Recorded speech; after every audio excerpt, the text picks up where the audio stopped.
Summer holidays అన్నది ప్రతి స్టూడెంట్కి ఒక అద్భుతమైనటువంటి అవకాశం. ప్రైమరీ స్టూడెంట్ నుండి యూనివర్సిటీ స్టూడెంట్ వరకు యూ కెన్ లెర్న్ ఎనీథింగ్.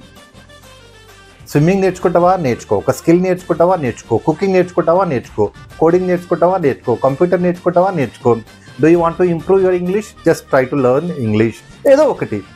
ఎందుకు 45 days 2 monthsని మనం సింపుల్గా వేస్ట్ చేయాలి చెప్పండి? ఎంత అద్భుతంగా ఒక స్కిల్ ఇంప్రూవ్ చేసుకోవచ్చు. ఒక స్టూడెంట్ లైఫ్లో స్కూల్ కాలేజ్ అవన్నీ తీసుకుంటే దగ్గర ఒక 15 to 18 summers వస్తుంది.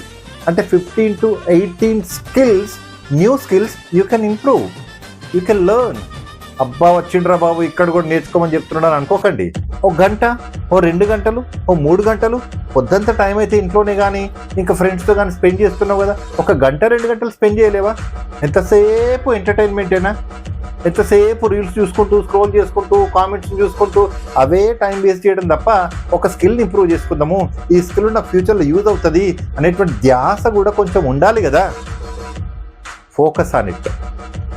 Time is very very precious, తిరిగి రాదు. Try to add at least a new skill in every summer.